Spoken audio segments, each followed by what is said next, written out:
ਅੱਜ ਆਪਾਂ बेटे दूसरा चैप्टर स्टार्ट करते हैं एटॉमिक स्ट्रक्चर या स्ट्रक्चर ऑफ एटम। ठीक है, तो सब तो पहला आप देखते हैं कि एटम की है। Atom has been drive from the Greek word atom. ਇਹਦਾ मतलब की ਹੁੰਦਾ बेटे नॉन डिविजिबल, कि ਜਿਹੜੀ एटम है वो नॉन डिविजिबल है। मैटर का सब तो छोटा पार्ट है ਜਿਹੜਾ अर्लीयर आइडियाज़ है ना, ਜਿਹੜੇ पुराने आइडिया ਸੀ ਉਹਦੇ ਅਕੋਰਡਿੰਗ मैटर का सब तो छोटा पार्ट ਕਿਹਨੂੰ ਮੰਨਿਆ ਜਾਂਦਾ ਸੀ? ਐਟਮ ਨੂੰ, ਜਿਹਨੂੰ ਅਸੀਂ ਫਰਦਰ ਹੋਰ ਛੋਟੇ ਪਾਰਟਸ ਦੇ ਵਿੱਚ ਡਿਵਾਈਡ ਨਹੀਂ ਕਰ ਸਕਦੇ ਸੀ। ਠੀਕ ਹੈ, ਇਹ ਸਿਰਫ ਆਈਡੀਆ ਸੀ ਬੇਟੇ, ਇਹਨਾਂ ਦਾ ਕੋਈ ਵੀ ਐਕਸਪੈਰੀਮੈਂਟਲ ਜਿਹੜੀ ਆਬਜ਼ਰਵੇਸ਼ਨਸ ਇਹਨਾਂ ਦੀਆਂ ਨਹੀਂ ਸੀ, ਐਕਸਪੈਰੀਮੈਂਟਲੀ ਕੋਈ ਚੀਜ਼ ਨੂੰ ਪ੍ਰੂਵ ਨਹੀਂ ਕੀਤਾ ਸੀ। मैटर के बारे जी एटॉमिक थ्योरी दी सी बेटे सब तो पहला वो जॉन डाल्टन ने दी सी 1808 के, जिन्हों आप एटॉमिक थ्योरी कहते सी, डाल्टन्स एटॉमिक थ्योरी। ठीक है, पर ये थ्योरी है ना बेटे, ये आप थ्योरी फस्ट चैप्टर के आप डिटेल्स पढ़ी सी, हुण आप ये बारे डिस्कस नहीं करांगे, आप डिटेल दे विच पढ़ी हुई है डाल्टन एटॉमिक थ्योरी। ठीक है, पर ये कई चीज़ों को एक्सप्लेन करने दे विच बेटे फेल हो गई सी।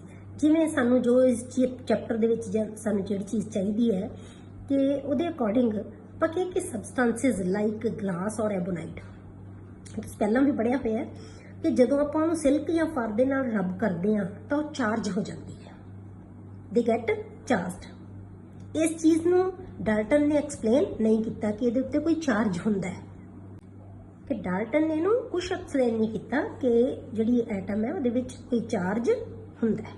ठीक है, हुण इस चैप्टर दे विच आपां जिहड़ा करांगे, इस यूनिट दे विच आपां की करना बेटे, ਜਿਹੜੀਆਂ ਐਕਸਪੈਰੀਮੈਂਟਲ ਆਬਜ਼ਰਵੇਸ਼ਨ ਹੋਣਗੀਆਂ ਨਾ, ਜਿਹੜੀਆਂ ਬਣਾਈ ਦਿੱਤੀਆਂ ਜਿਹੜੀਆਂ ਸਾਇੰਟਿਸਟਸ ਨੇ, ਆਪਾਂ ਸਿਰਫ ਉਹ ਡਿਸਕਸ ਕਰਾਂਗੇ ਵਿੱਚ, ਜਿਹੜੀਆਂ ਐਕਸਪੈਰੀਮੈਂਟਲ ਆਬਜ਼ਰਵੇਸ਼ਨਸ ਹੈ made by scientist toward the end of 19th century, ਉਹ ਚੀਜ਼ਾਂ ਨੂੰ ਆਪਾਂ ਇੱਥੇ ਡਿਸਕਸ ਕਰਾਂਗੇ ਕਿ ਐਟਮ ਕਿਵੇਂ ਬਣੀ ਹੋਈ ਹੈ।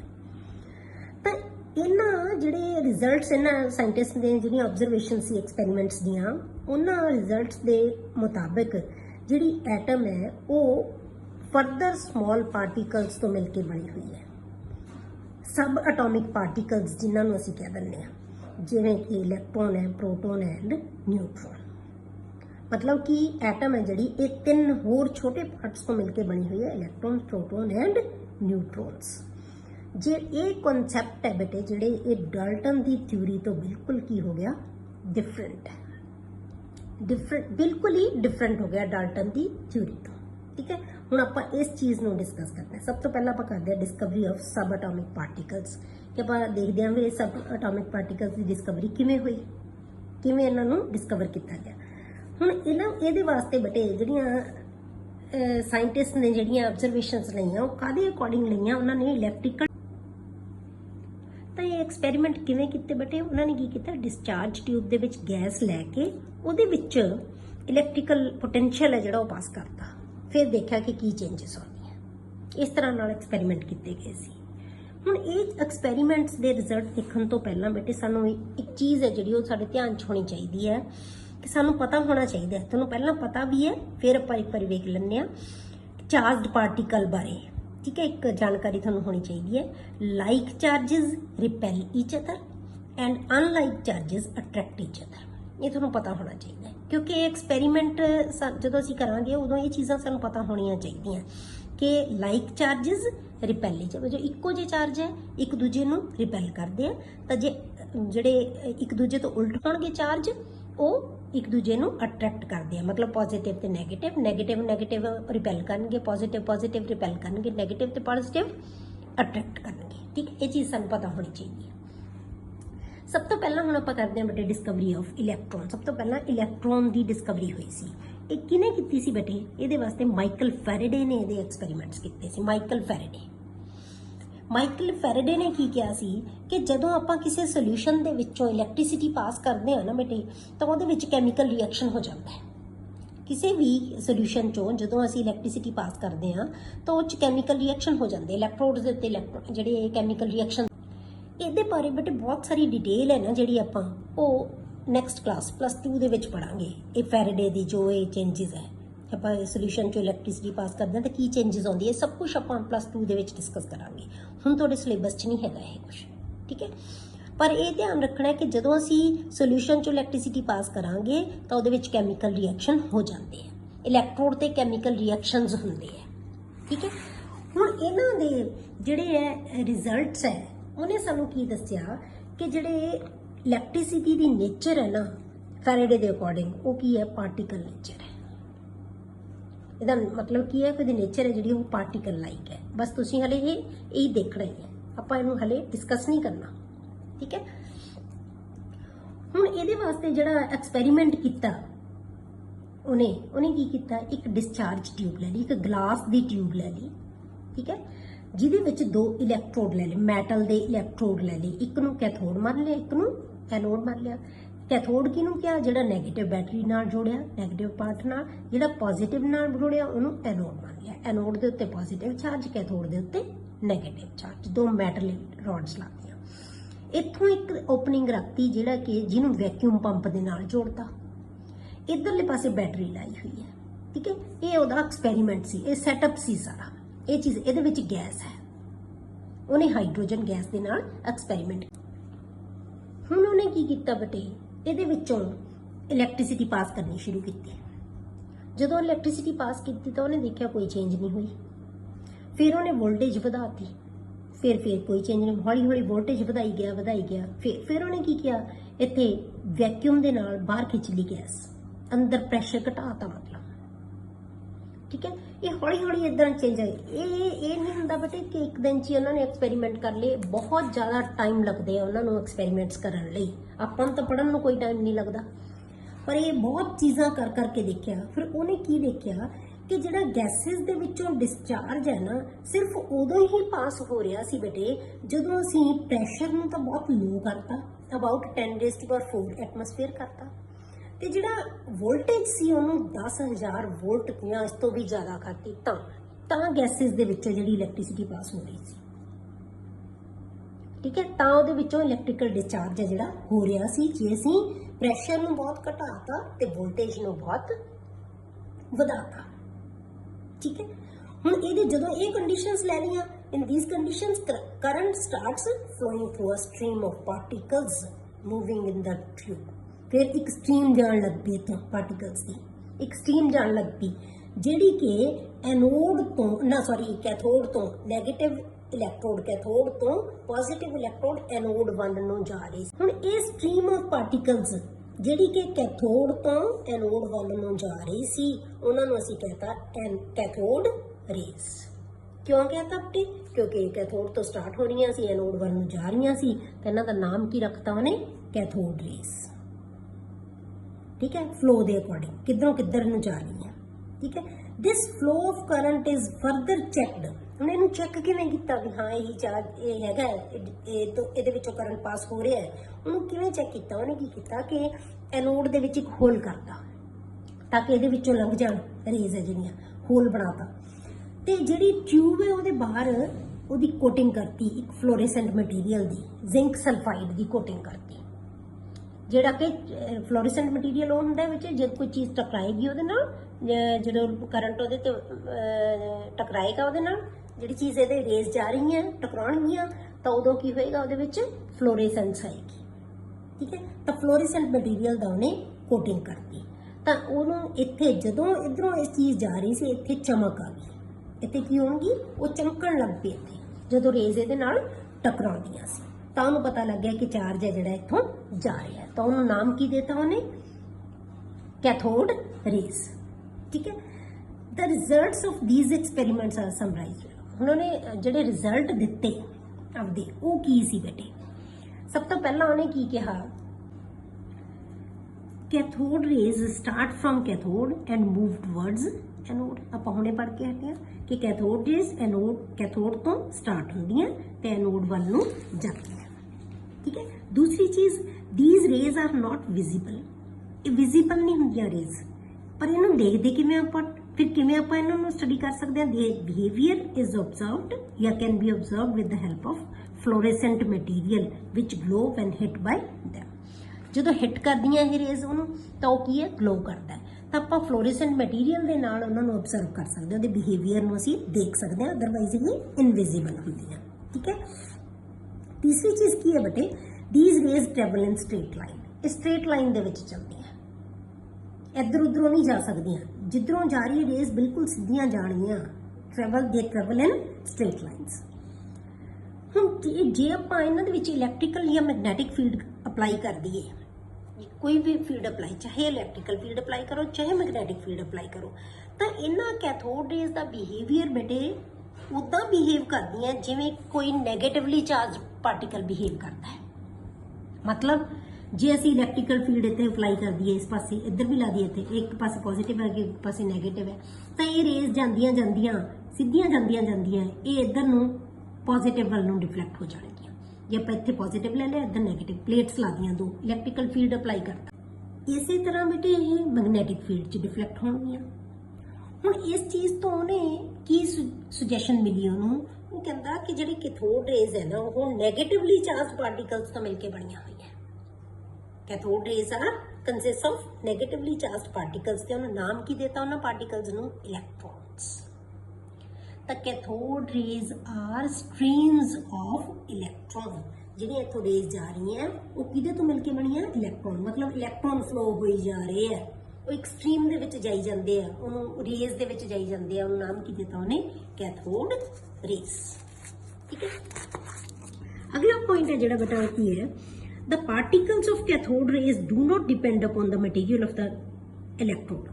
जिहड़े कैथोड रेज है ना बेटे ओह उहदियां प्रॉपर्टीज है जिहड़ियां इलैक्ट्रोड जिहड़े आपां यूज कीते है, आ इलैक्ट्रोड है जिहड़े दोनों जिहड़ी मर्जी मैटल दे आपां ले लई, इहदे मैटल दे मटीरियल दे उत्ते डिपेंड नहीं करदियां इहदियां प्रॉपर्टीज।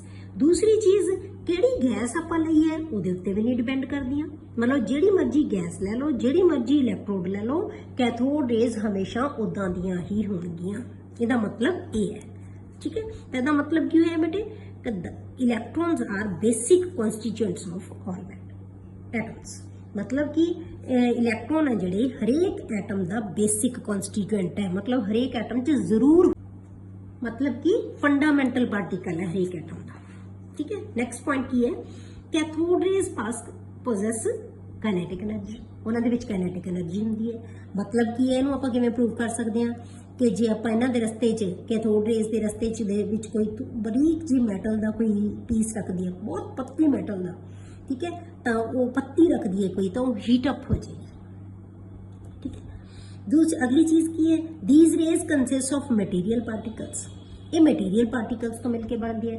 मतलब की है कि जे हुण आपां इन्हां दे रस्ते च कोई इहो जी चीज़ रख दईए, जिवें आपां सपोज करो बहुत बारीक चीज़ दा कोई फैन बना के रखता, जिवें आपां कागज़ दा फैन हवा च रखते हैं तो वो हवा चलण लग जाता, वो इस तरह बहुत हल्की चीज़ का जे आपां बना दईए तो उन्होंने मूव करन लग जाएगा। इसदा मतलब वो मटीरियल पर, क्योंकि तां ही चलेगा ना जे मटीरियल उहदे नाल कोई चीज़ टकराएगी तो इस तो प्रूव होंदा है कि वो मटीरियल पार्टिकल्स तो मिलके बने हुए हैं। नेक्स्ट है, these raise can penetrate through the foil of solid material, मतलब की है कि बहुत बरीक पत्तरी जे असीं कोई सॉलिड मटीरियल दी लै लईए तो उहदे विचों दी ये पेनिट्रेट कर सकदी, लंघ सकदी, उन पार कर सकदी है, पर बहुत बारीक जे लै लईए तां।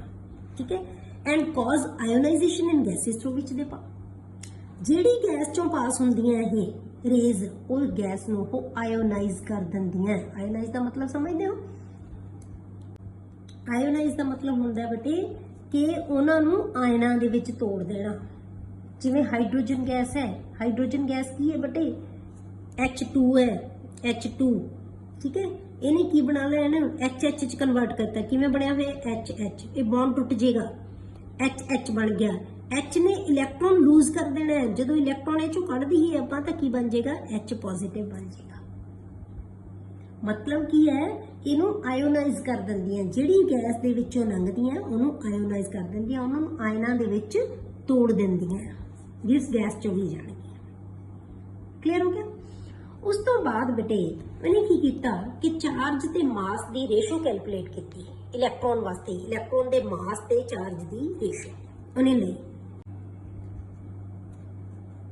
हुण जिहड़ी रेशो लई बेटे चार्ज ते मास दी, वो जे थॉमसन ने जिहड़ा डिस्चार्ज ट्यूब एक्सपैरीमेंट किया सी ना बेटे, वो किने किया सी? जे थॉमसन ने ही किया सी। ठीक है, जे थॉमसन ने ही इलैक्ट्रॉन की डिस्कवरी की है। ठीक है, तो जे थॉमसन ने 1897 दे विच जिहड़ी इन्हां दी रेशो है ना, charge of electron and mass of electron, E and ME दोनों की रेशो है जी कैलकुलेट की। ਉਹਨੇ ਕੀ ਕੀਤਾ ਬੇਟੇ, ਇਹਦੇ परपेंडिकुलर इलैक्ट्रिकल होर एक इलैक्ट्रिकल फील्ड ਤੇ एक मैगनैटिक फील्ड अप्लाई करता, जिवें ਆਪਾਂ ਇੱਥੇ ਦੇਖਦੇ ਹਾਂ ਆ ਤੁਹਾਡੇ ਕੋਲ है। ठीक है, ਹੁਣ ਇਹਦੇ ਵਿੱਚ ਕੀ ਹੈ ਬੇਟੇ, ਸਾਨੂੰ ਦਿੱਤਾ ਹੋਇਆ ਕਿ ਜੇ ਆਪਾਂ ਇਹਨੂੰ ਆਪਾਂ ਦੇਖੀਏ, ਇਹਦੇ ਵਿੱਚ ਕੀ ਹੈ ਬੇਟੇ, इस एक्सपैरीमेंट ਦੇ ਵਿੱਚ ਆ ਜਿਹੜਾ ਨਵਾਂ ਇੱਕ ਇਲੈਕਟ੍ਰੀਕਲ ਫੀਲਡ ਅਪਲਾਈ ਕਰਤਾ, ਇਹਦੇ ਰਸਤੇ ਦੇ ਬਿਲਕੁਲ ਤੇ ਆ ਪਾਥ ਹੈ ਉਹਦੇ ਪਰਪੈਂਡੀਕੂਲਰ ਹੈ। ਆ ਇੱਕ ਮੈਗਨੈਟਿਕ ਫੀਲਡ ਅਪਲਾਈ ਕਰਤਾ, ਇਹ ਵੀ ਕੀ ਹੈ ਮੈਗਨੇਟ ਲਾਤਾ, ਇਹ ਵੀ ਟਿਊਬ ਦੇ ਮਤਲਬ ਆਰ ਪਾਰ ਜਿਹੜਾ ਯੂ ਚ ਉਹ ਲਾਤਾ, ਇਹ ਵੀ ਉਹਦੇ ਪਰਪੈਂਡੀਕੂਲਰ ਹੈ। ਮਤਲਬ ਤਿੰਨੋਂ ਚੀਜ਼ਾਂ ਪਰਪੈਂਡੀਕੂਲਰ ਹੋ ਗਈਆਂ, ਇਹ ਰਸਤਾ ਇਲੈਕਟ੍ਰੋਨ ਦਾ, ਇਹ ਇਲੈਕਟ੍ਰਿਕ ਫੀਲਡ ਤੇ ਇਹ ਮੈਗਨੈਟਿਕ ਫੀਲਡ, ਤਿੰਨੋਂ ਕੀ ਹੈ परपेंडिकुलर हो गया। ठीक है, ये चीज़ अप्लाई करती। ਹੁਣ ਉਹਨੇ ਦੇਖਿਆ ਜਦੋਂ ਇਲੈਕਟ੍ਰੀਕਲ ਕੱਲਾ ਫੀਲਡ ਅਪਲਾਈ ਕੀਤਾ ਸੀ ਤੇ ਇੱਧਰ A ਵੱਲ ਨੂੰ, ਕਿਉਂਕਿ ਨੈਗੇਟਿਵਲੀ ਚਾਰਜਡ ਹੈ, ਇਹ ਪੋਜ਼ਿਟਿਵ ਵੱਲ ਅਟਰੈਕਟ ਹੋ ਗਿਆ, ਇੱਥੇ A ਤੇ ਆ ਗਿਆ ਸਟ੍ਰਾਈਕ। ਠੀਕ ਹੈ, ਤਾਂ ਕਿੱਥੇ ਸਟ੍ਰਾਈਕ ਹੋ ਰਹੀ ਹੈ ਉਹ A ਤੇ। ਜਦੋਂ ਉਹਨੇ ਕੱਲਾ ਮੈਗਨੈਟਿਕ ਫੀਲਡ ਅਪਲਾਈ ਕੀਤਾ ਉਦੋਂ ਇਹ ਰੇਜ਼ ਹੈ ਜਿਹੜੀਆਂ ਉਹ ਇੱਧਰ ਨੂੰ ਆ ਗਈਆਂ, ਉਹ C ਤੇ ਜਾ ਕੇ ਆ ਗਈਆਂ। ਉਹਨੇ ਫੀਲਡ ਦੋਨਾਂ ਦੀ ਇਸ ਤਰ੍ਹਾਂ ਨਾਲ ਸੈਟਿੰਗ ਕੀਤੀ ਕਿ ਨਾ ਉਹ A ਵੱਲ ਨੂੰ ਡਿਫਲੈਕਟ ਹੋਣ ਨਾ B, ਕਿਉਂਕਿ ਦੋਨੋਂ ਅਪਲਾਈ ਕਰਤੇ। स्ट्रेंथ है जी उदो पता ही जब जी चीज़ आप अप्लाई कर रहे हो तो सानू पता नहीं कि स्ट्रेंथ की होएगी कि वह मैगनैटिक जोड़ा इलैक्ट्रिक फील्ड है दोनों इस तरह नाल कीते कि वह पाथ है जोड़ा वो बी ते ही जाके बिल्कुल स्ट्रेट लाइन च ही जाए, इस तरह नाल उसकी स्ट्रेंथ ले ली दोनों की कि वह बी ते ही जाके टकराए, इत्थे ही जाके टकराया। समझ आ गई इस चीज़ की, ना ए वाल नूं डिफलैक्ट होवे ना बी वाल सी वाल नूं डिफलैक्ट होवे, कित्ते होवे बी ते बिल्कुल स्ट्रेट लाइन ते ही जाके वो टकरावे। ये उन्हें चीज़ देख के ये चीज़ एक्सपेरीमेंट किया उन्हें चार्ज से मास की रेशो लैण वास्ते। ठीक है, तो उन्होंने की देखा बेटे कि ये चीज़ जो लई उन्हें, उस तो बाद उन्हें देखा कि जो चार्ज है ना या जी रेशो है, ये कह लो तुसी मैगनैटिक फील्ड अप्लाई करन नाल जिहड़ी डिविएशन हुई है उहदे विच, एक और डिविएशन कि वो ए ते गया या सी ते होया, ये जिहड़ी डिविएशन है ना बेटे वो किहदे ते डिपेंड करती है, किस चीज़ ते डिपेंड कर रही है वो, the magnitude of negative charge on the particle, कि पार्टिकल है जो उन्होंने ते नैगेटिव चार्ज कितना है। Greater the charge greater is the deflection, जे चार्ज ज़्यादा होएगा तो डिफ्लैक्शन ज़्यादा होएगी चार्ज। दूसरी चीज़ की है बेटे मास ऑफ द पार्टिकल। ठीक है, मास कितना है, जे मास ज़्यादा है तो उसकी डिफ्लैक्शन घट है, भारी चीज़ घट डिफ्लैक्ट होएगी, तो जे हल्की है तो उसदे डिफ्लैक्शन ज़्यादा हो जाएगी। तीसरी चीज़ की है बेटे strength of electrical and magnetic field, J strength ज़्यादा होएगी डिफ्लैक्शन ज़्यादा होएगी, जे स्ट्रेंथ घट होएगी इन्हां फील्ड्स की तो डिफ्लैक्शन है जी की होएगी घट होएगी। ठीक है, deflection increases with increase in voltage और strength of the magnetic field. Clear हो गया, ये चीज़ां है। हुण उन्हें इन्हां चीज़ां तो सारियां तो क्योंकि उन्होंने पता सी कितना मैं मैगनैटिक फील्ड अप्लाई किया, कितनी स्ट्रेंथ है, कितना इलैक्ट्रिकल फील्ड, उहदियां एक्यूरेट मेजरमेंट्स लैके उन्हें अमाउंट ऑफ डिफ्लैक्शन है जी वो देखी भी किहदे नाल सैट आउंदा सी। ठीक है, Thomson was able to determine the charge to mass ratio, उन्हें चार्ज ते मास की रेशो कैलकुलेट कर दी कि मैगनैटिक फील्ड ते इलैक्ट्रिक फील्ड की स्ट्रेंथ के नाल उन्हें देखा कि मास कितना है उहदा ते चार्ज कितना है, दोनों की रेशो ले ली, क्योंकि रिलेटिव ही ले सकता सी, एग्जैक्ट तो लै नहीं सकता, रिलेटिव माप कर लिया उन्हें। तो वो जी चार्ज टू मास रेशो आई ना वो कितनी आई बेटे, वो आ गई 1.75820 इंटू 10⁻11 कूलम्स पर किलोग्राम। ये रेशो उन्हें कैलकुलेट की, वो मेजरमेंट सी थॉमसन की। ठीक है, तो मतलब की है थॉमसन ने ये प्रूव की, थॉमसन ने ये प्रूव करता बेटे कि जी चार्ज अपॉन मास रेशो है वो हमेशा जी है इको ही रहिंदी सी, सेम रहिंदी सी, चाहे तुसी जे डिस्चार्ज ट्यूब दे विच जेड़े मर्जी इलैक्ट्रोड लै लो ते जेड़ी मर्जी गैस लै लो। ठीक है, उहदे विच गैस जेड़ी मर्जी फिल कर दो, उहदे इलैक्ट्रोड मैटल है जेड़ी मर्जी लै लो, उहदे विचों जेड़ी चार्ज ते मास की रेशो है जी हमेशा की रहिंदी सी, कॉन्सटेंट उही रहिंदी सी, चेंज नहीं हुंदी सी। मतलब जिहड़ी इहने कैलकुलेट कीती यही चेंज यही रेशो रहिंदी सी, उहदे विच कोई चेंज नहीं आई। ठीक है, हुण इहदे तो उन्हें की कीता बेटे जिहड़ा चार्ज है, चार्ज ले लिया उन्हें इलैक्ट्रॉन दे उत्ते, वो measurement of charge on electron was made by R.A. Mulliken. ਹੁਣ ਇਹਦੀ ਚਾਰਜ ਹੈ ਜਿਹੜਾ ਉਹ ਕਿਹਨੇ ਮੈਜ਼ਰ ਕੀਤਾ ਸੀ? ਆਰ ਏ ਮੁਲਿਕਨ ਨੇ ਆਇਲ ਡ੍ਰੌਪ ਐਕਸਪੈਰੀਮੈਂਟ ਦੇ ਨਾਲ ਕੀਤਾ ਸੀ ਉਹਨੇ। ਆਇਲ ਡ੍ਰੌਪ ਐਕਸਪੈਰੀਮੈਂਟ ਲਿਆ, ਉਹਦੇ ਤੋਂ ਉਹਨੇ ਚਾਰਜ ਹੈ ਜਿਹੜਾ ਇਲੈਕਟ੍ਰੋਨ ਦਾ ਕੈਲਕੂਲੇਟ ਕੀਤਾ ਸੀ। ਇਹ ਬਹੁਤੀ ਡਿਟੇਲ ਨਹੀਂ ਹੈਗੀ ਬੇਟੇ ਤੁਹਾਨੂੰ ਇਹਦੀ। ਤਾਂ ਕੀ ਹੈ, ਉਹਨੇ ਸਪਰੇ ਕੀਤਾ ਆਇਲ ਇੱਕ ਚੇਕ ਦੇ ਵਿੱਚੋਂ, ਉਹਦੇ ਵਿੱਚੋਂ ਪਲੇਟਸ ਲਗਾਤੀਆਂ, ਉਹਦੇ ਵਿੱਚੋਂ ਡ੍ਰੌਪ ਜਾਂਦਾ ਸੀ ਆਇਲ ਦਾ। ਉਹ ਕਿੰਨੀ ਸਟਰੈਂਥ ਦੇ ਵਿੱਚ ਲਗਾਈ ਹੋਈ ਸੀ, ਜਿਹੜੀਆਂ ਪਲੇਟਸ ਦੇ ਵਿੱਚ ਫੀਲਡ ਜਿਹੜਾ ਅਪਲਾਈ ਕੀਤਾ ਸੀ ਉਹਨੇ ਇਲੈਕਟ੍ਰਿਕ ਫੀਲਡ, ਤਾਂ ਉਹਦੇ ਵਿੱਚੋਂ ਕਿੰਨੀ ਸਟਰੈਂਥ ਨਾਲ ਉਹ ਡ੍ਰੌਪ ਹੈ ਜਿਹੜੀ ਕਿੰਨੀ ਵੈਲੋਸਿਟੀ ਨਾਲ। ਆਪਾਂ ਨੂੰ ਡਿਟੇਲ ਨਹੀਂ ਬੇਟੇ ਇਹਦੀ ਲੋੜ ਹੈਗੀ, ਬਸ ਤੁਹਾਨੂੰ ਇਹ ਪਤਾ ਹੈ ਕਿ ਉਹਨੇ ਮੁਲਿਕਨ ਨੇ ਇਲੈਕਟ੍ਰੋਨ ਦਾ ਚਾਰਜ ਹੈ ਜਿਹੜਾ ਉਹ ਕੈਲਕੂਲੇਟ ਕਰ ਲਿਆ ਕਿ ਕਿੰਨਾ ਚਾਰਜ ਹੁੰਦਾ ਹੈ 1.6022 × 10⁻⁻19 ਕੂਲਮ। ਆਪਾਂ ਪਹਿਲਾਂ ਵੀ ਇਲੈਕਟ੍ਰੋਨ ਦਾ ਚਾਰਜ ਇੰਨਾ ਹੀ ਮੰਨਦੇ ਪਹਿਲਾਂ ਵੀ, ਪਰ ਇਹਨੇ ਪ੍ਰੂਵ ਕਰਤਾ, ਇਹਨੇ ਐਕਸਪੈਰੀਮੈਂਟਲੀ ਪ੍ਰੂਵ ਕਰਤਾ ਕਿ ਇਲੈਕਟ੍ਰੋਨ ਦੇ ਉੱਤੇ ਇੰਨਾ ਚਾਰਜ ਹੁੰਦਾ ਹੈ। ਮਾਈਨਸ ਤਾਂ ਲਗਾਇਆ ਕਿਉਂਕਿ ਨੈਗੇਟਿਵ ਚਾਰਜ ਹੈ, ਨੈਗੇਟਿਵ ਚਾਰਜ ਹੋਏਗਾ। ਕਲੀਅਰ ਹੋ ਗਿਆ? ਹੁਣ ਇਸ ਚੀਜ਼ ਤੋਂ ਕਿਉਂਕਿ ਸਾਨੂੰ ਚਾਰਜ ਅਪੋਨ ਮਾਸ ਦੀ ਰੇਸ਼ੋ ਵੀ ਪਤਾ ਲੱਗ ਗਈ, ਥੌਮਸਨ ਨੇ ਕੈਲਕੂਲੇਟ ਕਰ ਲਈ, ਮੁਲਿਕਨ ਨੇ ਚਾਰਜ ਕੈਲਕੂਲੇਟ ਕਰਤਾ, ਤਾਂ ਆਪਾਂ ਇੱਥੋਂ ਮਾਸ ਕੱਢ ਸਕਦੇ ਹਾਂ ਇਲੈਕਟ੍ਰੋਨ ਦਾ। ਜਿਹੜਾ ਮਾਸ ਹੈ ਦੋਨਾਂ ਚੀਜ਼ਾਂ ਤੋਂ ਲਗਾ ਲਾ, ਮਾਸ ਇਜ਼ ਇਕੁਅਲ ਟੂ ਜਿਹੜਾ ਚਾਰਜ ਹੈ ਉਹਨੂੰ ਚਾਰਜ ਅਪੋਨ ਮਾਸ ਦੀ ਰੇਸ਼ੋ ਨਾਲ ਡਿਵਾਈਡ ਕਰਤਾ, ਤਾਂ ਚਾਰਜ ਕੱਢ ਜਾਣਗੇ, ਕੀ ਰਹਿ ਜਾਏਗਾ? ਮਾਸ ਰਹਿ ਜਾਏਗਾ। ਤਾਂ ਆਪਾਂ ਚਾਰਜ ਲੈ ਲਿਆ ਉੱਪਰ, ਨੀਚੇ ਲੈ ਲਿਆ ਚਾਰਜ ਅਪੋਨ ਮਾਸ ਰੇਸ਼ੋ ਲੈ ਲਈ, ਦੋਨਾਂ ਨੂੰ ਆਪਾਂ ਡਿਵਾਈਡ ਕਰਤਾ, ਤਾਂ ਸਾਡੇ ਕੋਲ ਕੀ ਆ ਗਿਆ? ਮਾਸ ਆ ਗਿਆ। ਕਲੀਅਰ ਹੋ ਗਿਆ? ਇਹ ਕੀ ਆ ਜਾਏਗਾ? ਮਾਸ ਆ ਗਿਆ। ਤਾਂ ਹੁਣ ਮਾਸ ਹੈ ਜਿਹੜਾ ਕੈਲਕੂਲੇਟ ਕਰਿਆ ਉਹ ਕਿੰਨਾ ਆਇਆ? 9.1094 × 10⁻31 ਕਿਲੋਗ੍ਰਾਮਸ।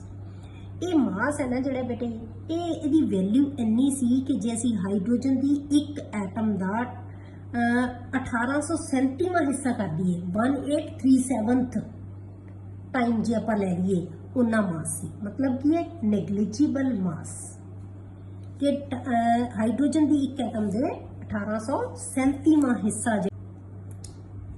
ਤਾਂ ਹੁਣ ਬੇਟੇ ਆਪਾਂ ਇਲੈਕਟ੍ਰੋਨ ਨੂੰ ਡਿਫਾਈਨ ਕਿਵੇਂ ਕਰ ਸਕਦੇ ਹਾਂ? ਸਾਨੂੰ ਉਹਦਾ ਮਾਸ ਵੀ ਪਤਾ ਲੱਗ ਗਿਆ, ਸਾਨੂੰ ਉਹਦਾ ਚਾਰਜ ਵੀ ਪਤਾ ਲੱਗ ਗਿਆ, ਠੀਕ ਹੈ। ਤਾਂ ਕਿਵੇਂ ਡਿਫਾਈਨ ਕਰਾਂਗੇ? ਅਸਲ 'ਚ ਤਾਂ ਬਸ ਸਾਨੂੰ ਆਹ ਚੀਜ਼ ਚਾਹੀਦੀ ਹੈ, ਇਲੈਕਟ੍ਰੋਨ। ਇਹ ਤਾਂ ਸਿਰਫ ਸਾਨੂੰ ਸਮਝਣ ਵਾਸਤੇ ਸਾਰੀਆਂ ਚੀਜ਼ਾਂ ਬੇਟੇ, ਅਸਲ 'ਚ ਤਾਂ ਸਾਨੂੰ ਇਲੈਕਟ੍ਰੋਨ, ਪ੍ਰੋਟੋਨ, ਨਿਊਟਰੋਨ ਚਾਹੀਦੇ ਆ, ਬਸ ਕੀ ਹੈ ਸਾਡੇ ਚੈਪਟਰ ਵਾਸਤੇ। ਹੁਣ ਇਲੈਕਟ੍ਰੋਨ ਕੀ ਹੈ ਬੇਟੇ?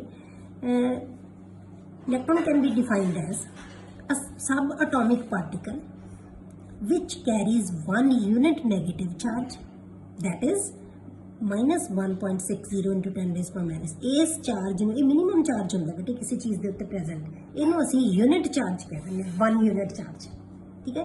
which carries 1 unit negative charge, bracket 'ਚ ਆਪਾਂ ਲਿਖਤਾ charge exact, and has mass 9.1 × 10⁻⁻28 grams, चाहे 31 किलोग्राम्स लिख लो, चाहे -28 grams लिख लो, ठीक है। That is 1/1837th mass of the hydrogen atom.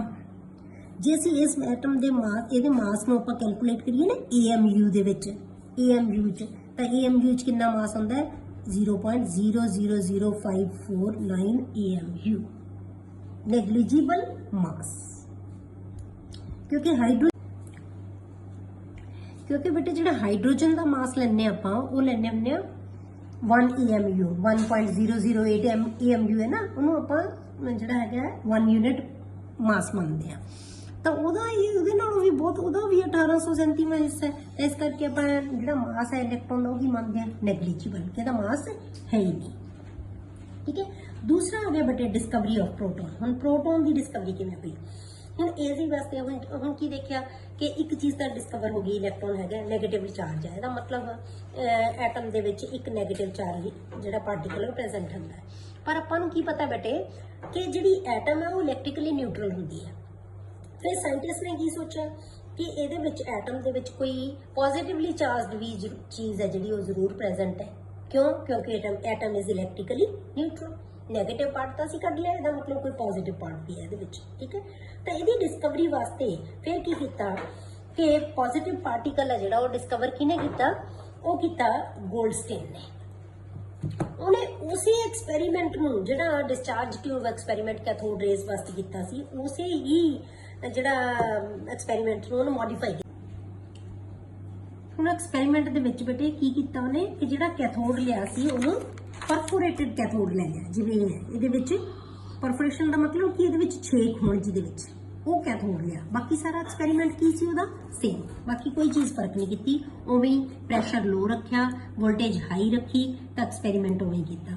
ਉਹਨੇ ਕੀ ਦੇਖਿਆ ਬੇਟੇ ਕਿ ਕੈਥੋਡ ਰੇਜ਼ ਤਾਂ ਹੁਣ ਵੀ ਜਾ ਹੀ ਰਹੀਆਂ ਸੀ, ਉਹਨੇ ਦੇਖਿਆ ਕਿ ਕੈਥੋਡ ਰੇਜ਼ ਦੇ ਨਾਲ ਇੱਕ ਨਵੇਂ ਕਿਸਮ ਦੀਆਂ ਰੇਜ਼ ਪ੍ਰੋਡਿਊਸ ਹੋ ਗਈਆਂ ਉਹਦੇ ਵਿੱਚ, ਨਿਊ ਟਾਈਪ ਆਫ ਰੇਜ਼ ਵਰ ਮੂਵਿੰਗ ਫਰੋਮ ਐਨੋਡ ਟੂ ਕੈਥੋਡ, ਉਹ ਐਨੋਡ ਤੋਂ ਕੈਥੋਡ ਵੱਲ ਨੂੰ ਜਾ ਰਹੀਆਂ ਸੀ, ਉਲਟ ਪਾਸੇ ਜਾ ਰਹੀਆਂ ਸੀ, ਠੀਕ ਹੈ।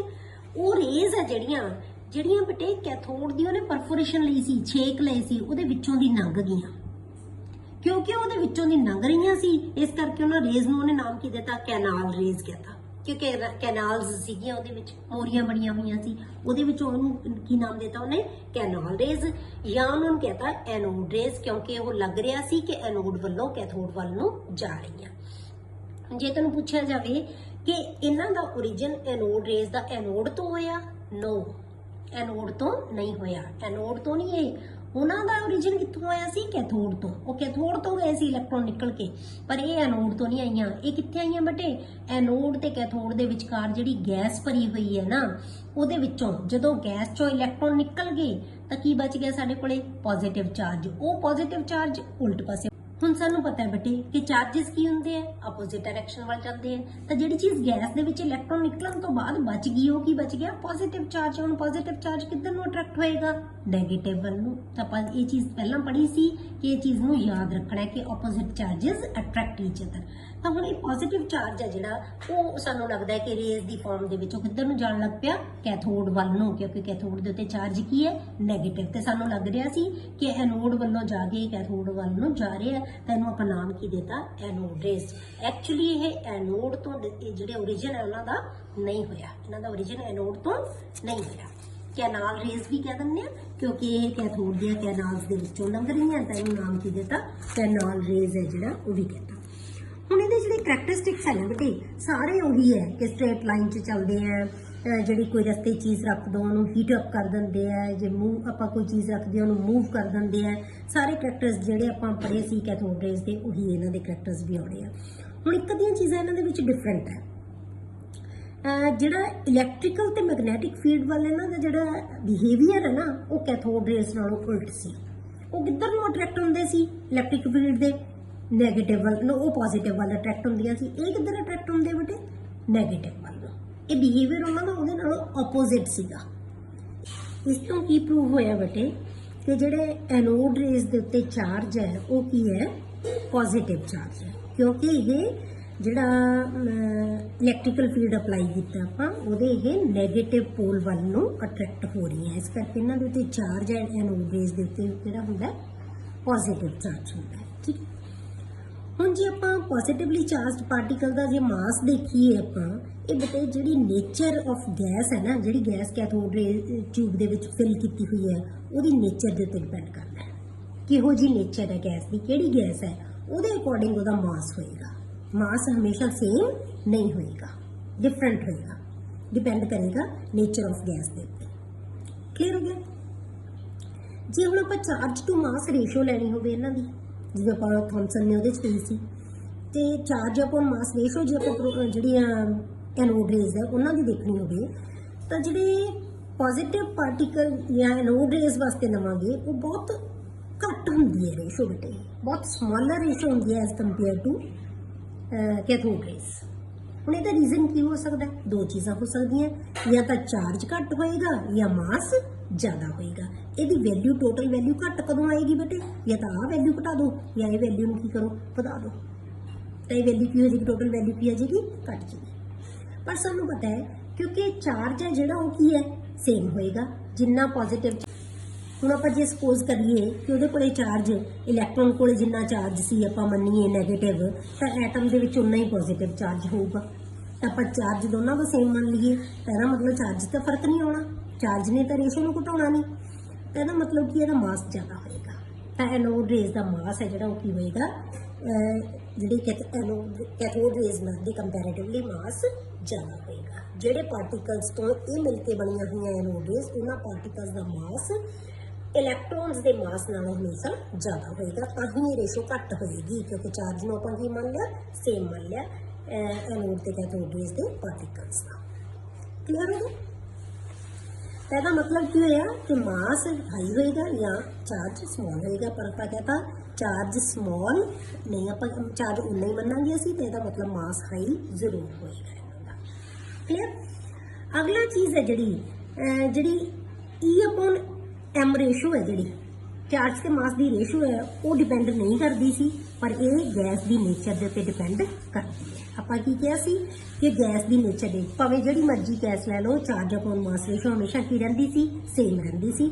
ਇਹਦੇ ਵਿੱਚ ਕੀ ਹੈ ਬੇਟੇ, ਗੈਸ ਦੀ ਨੇਚਰ ਦੇ ਉੱਤੇ ਡਿਪੈਂਡ ਕਰਦੀ ਹੈ। ਜੇ ਗੈਸ ਬਦਲ ਦਾਂਗੇ ਤਾਂ ਇਹ ਰੇਸ਼ੋ ਵੀ ਚੇਂਜ ਹੋ ਜਾਏਗੀ, ਤੇ ਜਿਹੜੀ ਵੀ ਆਪਾਂ ਡਿਸਚਾਰਜ ਟਿਊਬ ਦੇ ਵਿੱਚ ਗੈਸ ਲਵਾਂਗੇ ਉਹਦੇ ਤੇ ਡਿਪੈਂਡ ਕਰੇਗੀ। ਇਹਦਾ ਮਤਲਬ ਕਿ ਕਿਉਂ ਚੇਂਜ ਹੋਏਗੀ ਬੇਟੇ, ਕਿਉਂਕਿ ਗੈਸ ਦੇ ਜਿਹੜੇ ਅਲੱਗ-ਅਲੱਗ ਗੈਸਸ ਦੇ ਪੋਜ਼ਿਟਿਵਲੀ ਚਾਰਜਡ ਪਾਰਟੀਕਲਸ ਹਮੇਸ਼ਾ ਕੀ ਹੁੰਦੇ, ਡਿਫਰੈਂਟ ਹੋਣਗੇ। ਹਰ ਇੱਕ ਚੀਜ਼ ਦਾ ਪੋਜ਼ਿਟਿਵਲੀ ਚਾਰਜਡ ਪਾਰਟੀਕਲ ਜ਼ਰੂਰੀ ਤਾਂ ਨਹੀਂ ਇੱਕੋ ਜਿਹਾ ਹੋਏਗਾ। ਜੇ H ਨੇ ਇਲੈਕਟ੍ਰੋਨ ਛੱਡਿਆ ਤਾਂ H ਪੋਜ਼ਿਟਿਵ ਬਣਾਤਾ, ਕੋਈ ਹੋਰ ਆਪਾਂ ਲੈ ਲਈਏ ਉਹ ਪੋਜ਼ਿਟਿਵ ਇਲੈਕਟ੍ਰੋਨ ਛੱਡੇਗਾ ਤਾਂ ਉਹਦਾ ਜਿਹੜਾ ਪਾਰਟੀਕਲ ਹੈ ਉਹ ਡਿਫਰੈਂਟ ਹੋਏਗਾ, ਉਹਦਾ ਮਾਸ ਅਲੱਗ ਹੋਏਗਾ। ਨਾਈਟ੍ਰੋਜਨ ਗੈਸ ਲੈ ਲਈ ਤਾਂ ਨਾਈਟ੍ਰੋਜਨ ਨੇ ਇਲੈਕਟ੍ਰੋਨ ਛੱਡਿਆ ਤਾਂ ਨਾਈਟ੍ਰੋਜਨ ਦਾ ਮਾਸ ਅਲੱਗ ਹੋਏਗਾ, ਕਿਉਂਕਿ ਹਰੇਕ ਦਾ ਮਾਸ ਹੈ ਜਿਹੜਾ ਉਹ ਕੀ ਹੈ, ਡਿਫਰੈਂਟ ਹੈ। ਠੀਕ ਹੈ, ਇਲੈਕਟ੍ਰੋਨ ਦਾ ਮਾਸ ਸੇਮ ਰਹੇਗਾ ਕਿਉਂਕਿ ਇਲੈਕਟ੍ਰੋਨ ਤਾਂ ਜਿਹੜੇ ਇੱਕੋ ਹੀ ਤਰ੍ਹਾਂ ਦੇ ਆ ਸਭ 'ਚ, ਪਰ ਜਿਹੜਾ ਬਚਦੀ ਹੋਈ ਚੀਜ਼ ਹੈ ਉਹ ਸਾਰਿਆਂ 'ਚ ਕੀ ਹੋਏਗੀ, ਡਿਫਰੈਂਟ ਹੋਏਗੀ। ਤਾਂ ਇਹ ਬਚੀ ਹੋਈ ਚੀਜ਼ ਹੈ ਜਿਹੜੀਆਂ ਮਿਲ ਕੇ ਐਨੋਡ ਰੇਜ਼ ਬਣਾਉਂਦੀਆਂ, ਤਾਂ ਇਸ ਕਰਕੇ ਮਾਸ ਸਾਰਿਆਂ ਦਾ ਕੀ ਹੋਏਗਾ, ਡਿਫਰੈਂਟ ਹੋਏਗਾ। ਹਰੇਕ ਗੈਸਸ ਦਾ ਡਿਫਰੈਂਟ ਮਾਸ ਹੋਏਗਾ ਜਿਹੜੇ ਐਨੋਡ ਰੇਜ਼ ਬਣਾਉਣਗੀਆਂ ਜਿਹੜੀਆਂ, ਠੀਕ ਹੈ, ਜਿਹੜੇ ਪਾਰਟੀਕਲਸ।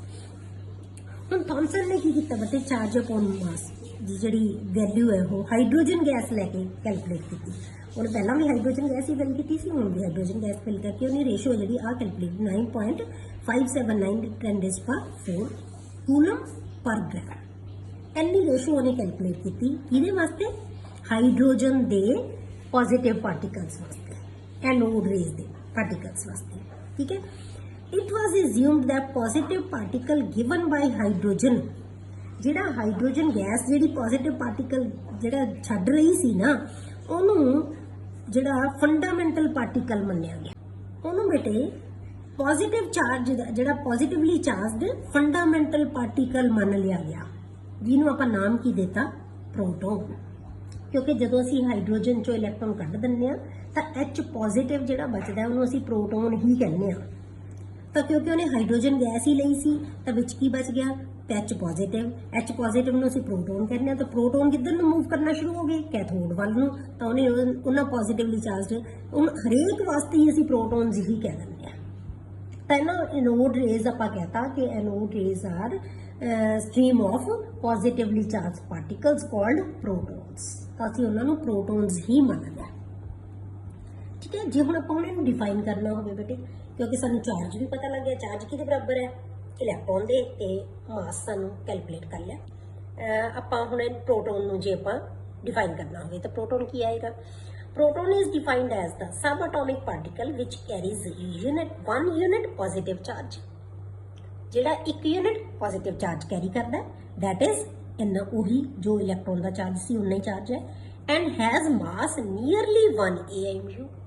ਇਹਦਾ ਮਾਸ ਹੈ ਜਿਹੜਾ ਕਿੰਨਾ, 1 AMU ਹੈ, 1.672 into 10⁻⁻24 grams, which is equal to the mass of one hydrogen atom। 1 AMU ਕਿਹਦਾ ਮਾਸ ਹੁੰਦਾ ਬੇਟੇ, ਹਾਈਡਰੋਜਨ ਦੀ ਇੱਕ ਐਟਮ। ਤਾਂ ਇਹਦਾ ਮਾਸ ਹੈ ਜਿਹੜਾ ਉਹ ਕਿਹਦੇ ਬਰਾਬਰ, ਹਾਈਡਰੋਜਨ ਦੀ ਇੱਕ ਐਟਮ ਦੇ ਮਾਸ ਦੇ ਬਰਾਬਰ।